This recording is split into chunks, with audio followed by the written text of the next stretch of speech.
Lihatlah lingkunganmu di malam hari. Cahaya lampu bersinar menerangi jalan, sekolah, dan rumah kita. Listrik telah mengubah wajah dunia. Tahukah kamu siapa tokoh yang berhasil menemukan mesin pembangkit listrik?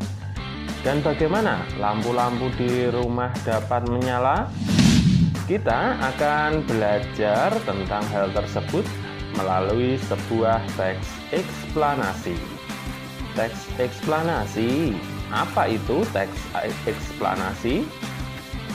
Kita belajar dulu tentang pengertian dan tujuan teks eksplanasi. Apa itu teks eksplanasi? Teks eksplanasi adalah teks yang menjelaskan tentang proses terjadinya atau menguraikan rangkaian peristiwa terbentuknya suatu fenomena alam atau peristiwa sosial. Teks eksplanasi fungsinya yaitu untuk memberikan penjelasan kepada masyarakat tentang proses terjadinya sesuatu. Teks eksplanasi terdiri atas pernyataan umum atau pembukaan, penjelasan atau isi, dan penutup atau kesimpulan. Bagian pernyataan umum berisi informasi singkat tentang apa yang akan dibicarakan atau diinformasikan. Bagian penjelasan berisi urutan uraian tentang proses dari peristiwa yang terjadi dan dijelaskan secara bertahap atau berurutan. Nah, sementara itu, bagian penutup merupakan kesimpulan yang berisi pendapat singkat dari penulis tentang topik atau proses yang dijelaskan.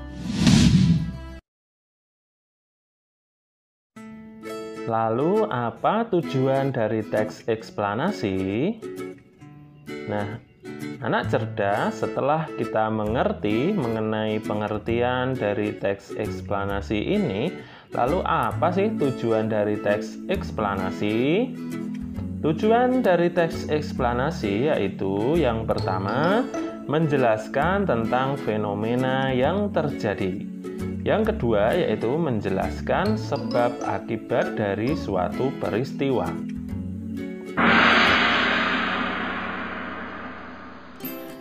Nah, sekarang di buku paketmu tema 3 terdapat sebuah teks yang berjudul Listrik Pengubah Dunia. Mari bersama kita pelajari. Listrik telah membawa banyak perubahan dalam kehidupan masyarakat di dunia. Michael Faraday adalah tokoh penemu arus listrik.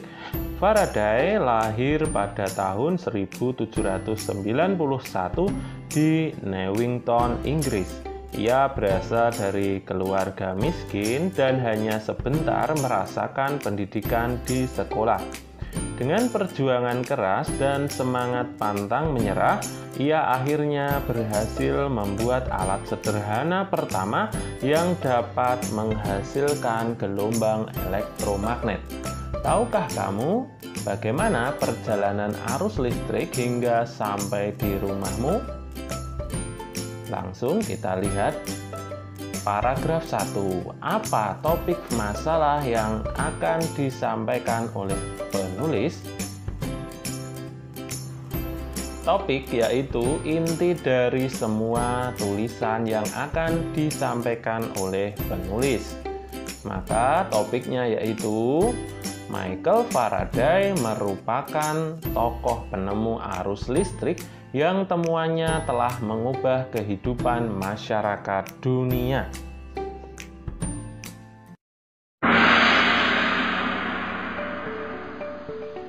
Paragraf kedua, arus listrik adalah gelombang elektromagnetik, yaitu gelombang yang dapat merambat meski tidak ada media perantara. Gelombang elektromagnetik terbentuk dari hasil perubahan medan magnet dan medan listrik yang terjadi terus-menerus. Ini kalau kita lihat dari pertanyaannya, ternyata paragraf yang ketiga ini juga ternyata dimasukkan ke dalam paragraf yang kedua jadi satu. Jadi saya lanjutkan saja ya. Proses tersebut kemudian memicu terjadinya arus yang kemudian kita kenal sebagai arus listrik. Arus listrik dihasilkan oleh generator raksasa pada pusat pembangkit listrik. Arus listrik tersebut disalurkan melalui jaringan listrik tegangan tinggi berupa jaringan kabel pada menara-menara tinggi yang menuju ke gardu-gardu penerima di berbagai daerah.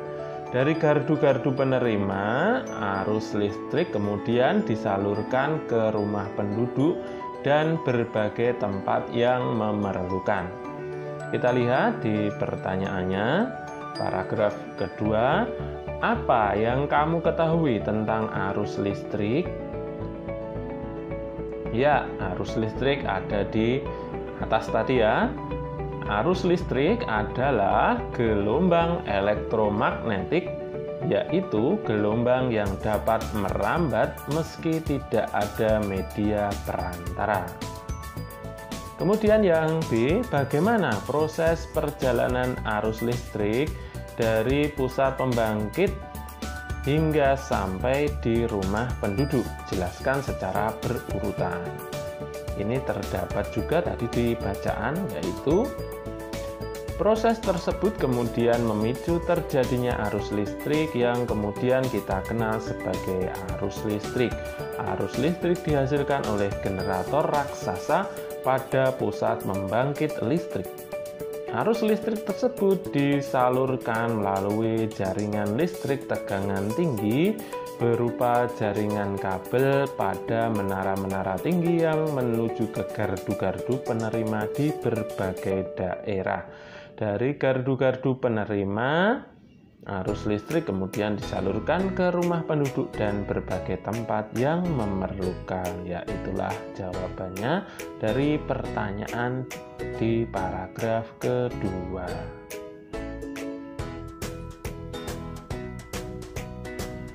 Kita lanjutkan di paragraf ketiga. Arus listrik yang diterima di rumah kemudian disalurkan melalui rangkaian kabel listrik di dalam rumah.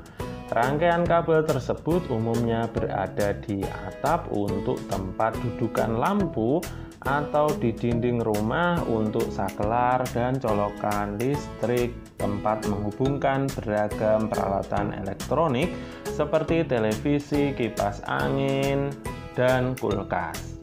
Rangkaian listrik di dalam rumah dapat berupa rangkaian seri atau rangkaian paralel. Rangkaian seri dan paralel merupakan jenis-jenis rangkaian yang dipakai untuk menyambungkan dua ataupun lebih komponen listrik sehingga menjadi satu kesatuan utuh.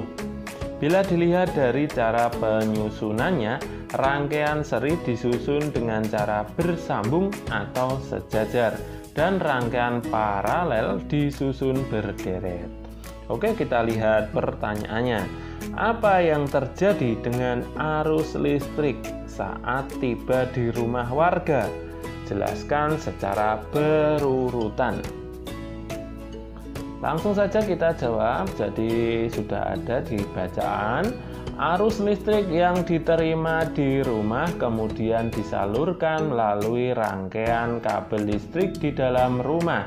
Rangkaian kabel tersebut umumnya berada di atap untuk tempat dudukan lampu atau di dinding rumah untuk saklar dan colokan listrik, tempat menghubungkan beragam peralatan elektronik seperti televisi, kipas angin, dan kulkas. Ya, itu jawaban yang A.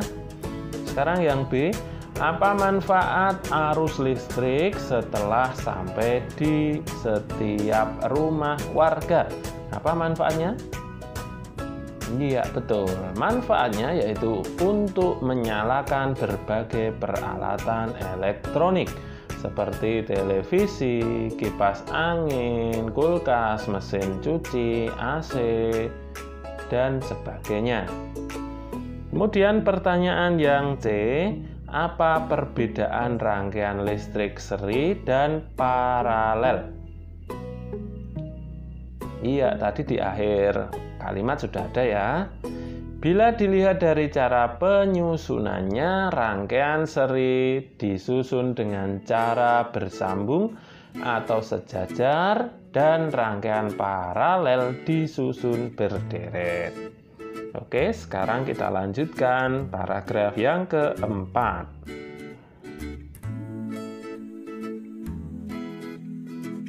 Paragraf keempat. Contoh rangkaian seri dalam kehidupan sehari-hari adalah lampu senter. Rangkaian yang disusun seri pada lampu senter adalah baterai, karena hanya terdapat satu lampu pada senter. Hal tersebut yang menyebabkan lampu senter menyala sangat terang, namun baterainya cepat habis. Rangkaian seri dan paralel juga bisa ditemui pada lampu-lampu di rumah. Baik, pertanyaan di paragraf 4, apa kesimpulan dari isi teks tersebut? Apa kesimpulannya? Ya, kesimpulannya yaitu senter adalah contoh rangkaian seri karena penyusunannya berjajar.